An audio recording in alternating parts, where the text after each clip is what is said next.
Hi, I'm Jessica Reilly, and I am the chair of the Medfield School Committee. And I've been on for 3.5 years now. So my name is Anna Mae O'Shea Brooke, and I am also on the school committee, and I am the former chair, and I have been serving now 7 years. So our main topic right now, obviously, is how we are delivering education in this insane year, that nobody ever expected, nobody wanted. We're muddling through, all of us as a community, but nothing is perfect, but we're working really hard. One of the things that comes with changing your learning model entirely is also budget challenges within a pandemic in which there's been very little kind of direction around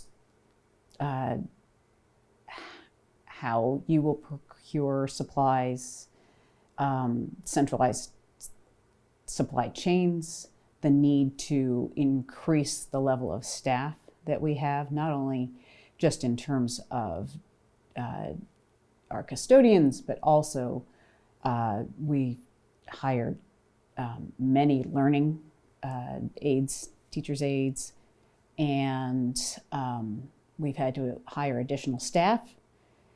We've also opened up an entire remote academy, for kids whose families are concerned enough about the disease or may have vulnerabilities within their own families that it wouldn't make it possible for them even participate in the hybrid program. So those things are enormous expenses that most of the funding for it, both at the state and federal level, runs out on December 30th.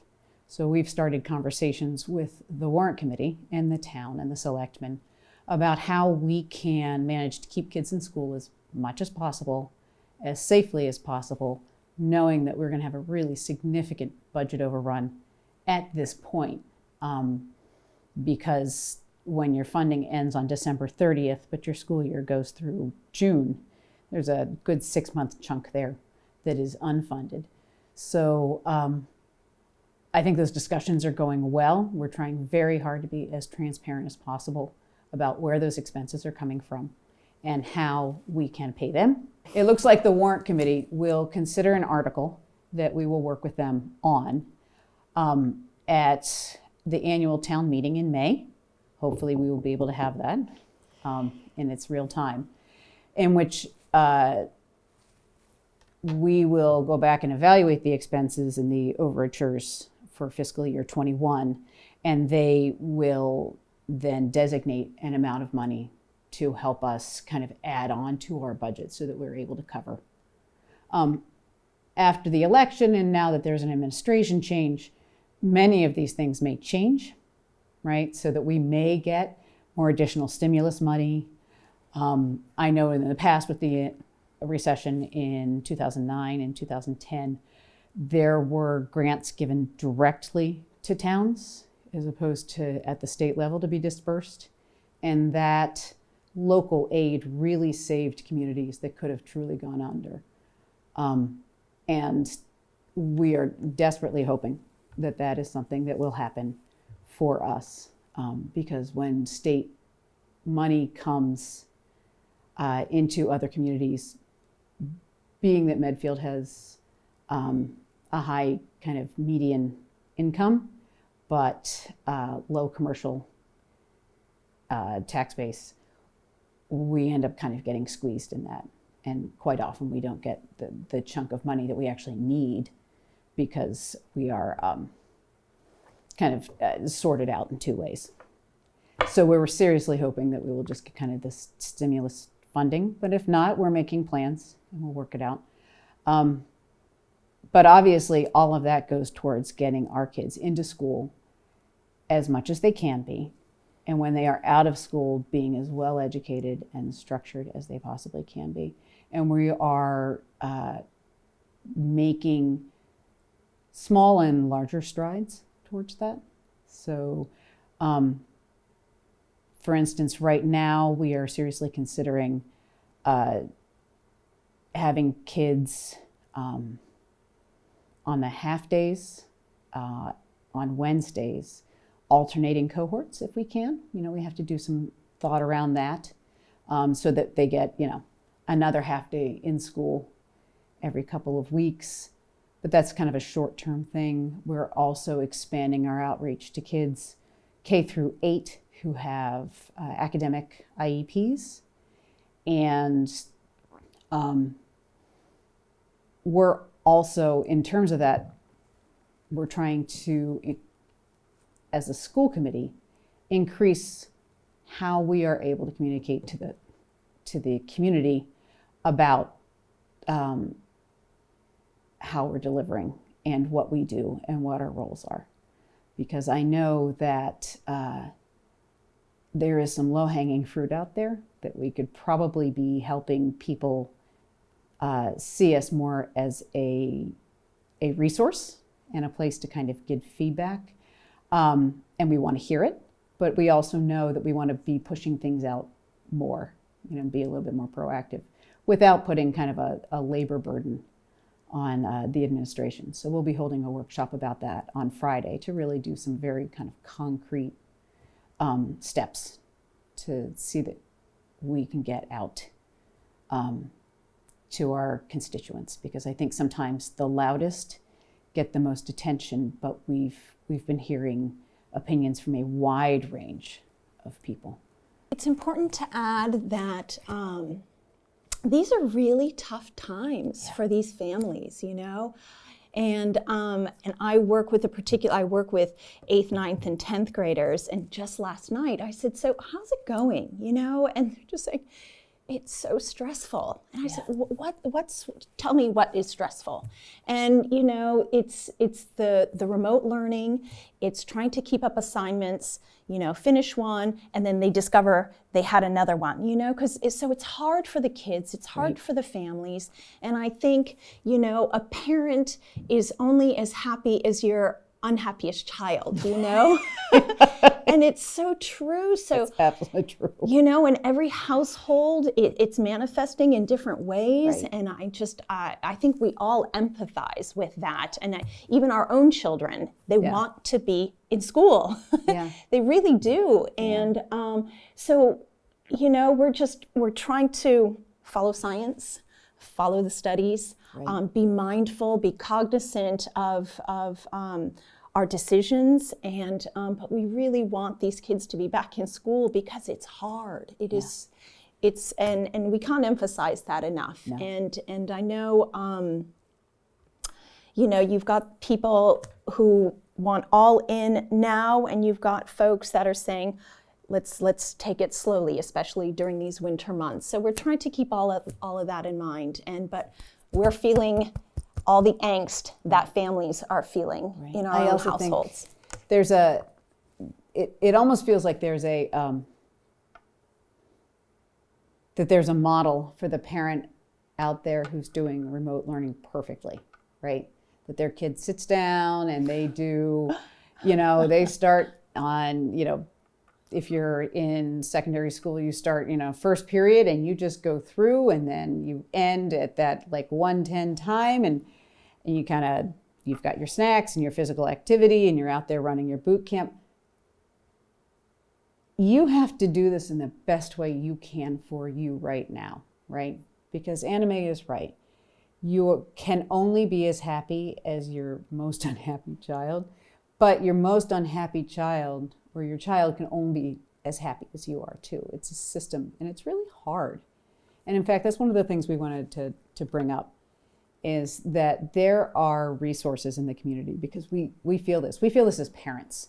Not a single one of us, we'll call each other in a day and be like, so it's been great today, how about you, right? One of the things that we wanted to talk about is that the winter months are hard. We're starting to go into this Christmas season and the holiday season and Hanukkah, coming out of Thanksgiving. We're all worried about how far the pandemic is going to go after those periods of time. It feels like some of this is never going to end. There's a vaccine. It's out there. How soon will it work? Who will get it? There's a lot of uncertainty. And one of the things I want to say is, please, if you feel like you have a concern, a worry, something that is keeping you up at night, one of those things you just keep on coming back to, there are two fantastic resources for parents as well as for kids in Medfield. And the first one is Medfield Outreach. Medfield Outreach is run by two very capable LICSW licensed independent clinical social workers. Kathy McDonald and Chelsea Goldstein both have many years of experience. And sometimes you can simply call, or they're even offering mental health Zoom drop-in hours right now, where you can, just in the time that you would discuss something with somebody who really is an expert at problem solving, at simple shifts, feel so much better and feel like you're able to kind of move on with your day or your week or the place that you're stuck. And they can also help you bridge to the time where the second resource can help you, which is Interface. Interface is a referral system that's paid for by the town of Medfield. It is available to any Medfield resident. Interface works with your insurance and with you to find clinicians who will work specifically for you, and then literally holds your hand through the entire process. Make sure that you get to someone. If you don't like that person, if you don't click, who's the next person on the list? We'll reach out to them and talk to them about kind of what your clinical need is. And I have used it myself for issues that I was having around learning and family time, and they were phenomenal. Really just able to help. Both Medfield Outreach and Interface are both really great resources for you and for your kids. And for the whole community, And right? for the whole You know, community, I think absolutely. both those resources are a gift to the town. For Absolutely. Sure. Absolutely. So I'd also like to mention the Dale Street School Project, which many of you folks know that the Select Board has approved the recommendation made by the School Building Committee to have the new Dale Street 4-5 school built over at the Wheelock site. And one thing we'd like to share is that we realize that this is not something we're going to take for granted. There are a lot of studies that still need to be further investigated, like the traffic studies. What's it going to cost the townspeople? What's it going to cost the town? The environmental impact, the sustainability. And so there's a lot to go, there's a lot to still delve deeper with the Dale Street School. And I urge folks to tune in to our meetings. Also, they're on the Medfield TV website, and also on the medfield.net website. If you click Explore and Dale Street Project, there's a lot of information on that as well, and also going to have a questionnaire for the Wheelock neighborhood, because those constituents are very concerned about the impact to their neighborhood, and rightly so. So the traffic engineer has given us questions to ask those residents. So that questionnaire will be coming out shortly, and then we are going to have another public forum in January to go over the results, also to invite the police, the chief of police, and the DPW, again, inviting stakeholders to really address the questions at hand. If you'd like to contact or kind of get in communication with the school committee, or really see what we're doing on kind of a weekly basis. Our next school committee meeting itself, we have two in December. One is on December 3rd at 7 p.m.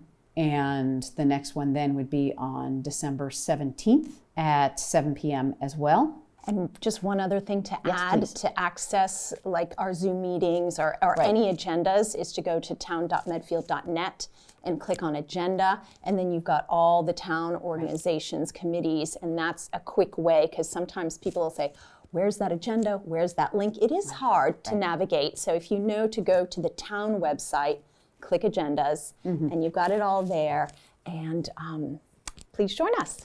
From here on in through the rest of the year, as long as this is kind of a crisis situation, we are rearranging our agenda so that we open with budget and learning model progress. And then we'll kind of go to the rest of our usual agenda. So people can watch, get their update. If they have questions or public comment, they can tell us then. And then, go put your kids to bed or do the things that you need to do with the rest of your night. Because we know that our meetings we've been having twice as many meetings and they've been running twice as long for almost the last 8 months at this point. Yeah. And we know that by 10 o'clock, trying to discuss anything cogently is really difficult for all of us at that point. The other ways that we are trying to kind of get people to hear us and for us to hear them is that one of the things we're going to discuss at our next workshop, which is on communication, which will be Friday morning, Friday the 4th at 8 a.m. It will be accessible by Zoom. It won't be on a live streamed. Is talking about perhaps revisiting office hours, which we held for years and were always kind of lightly attended. But we would really like to hear from people, and I think via Zoom, it would be much easier for people to get there, as we've seen with all meetings. I would, as much as I'm tired of Zoom, I would also really like to continue to be able to use Zoom in a positive way after all of this. And I think that, it could be interesting, and I'm open to suggestions around doing office hours that specifically focus on one school or another, maybe working with a PTO to kind of piggyback each of those together. But those office hours can be individually scheduled times for people to really be able to connect with a couple of the school committee members. I also know that Dr. Marsden is planning on doing is doing via Zoom one of the superintendent parent advisory groups that he had been doing consistently for the last 3 or 4 years. And I know he intends to do that in mid-December, and we'll get that information out. If you ever need to reach the school committee itself, if you have feedback, positive, happy to hear positive, as well as concerns and challenges, you can email us at the scchair@email.medfield.net. And I automatically, as chair or as any chair does, forward any of that to all of the school committee members as well, so that they know what the public feedback is.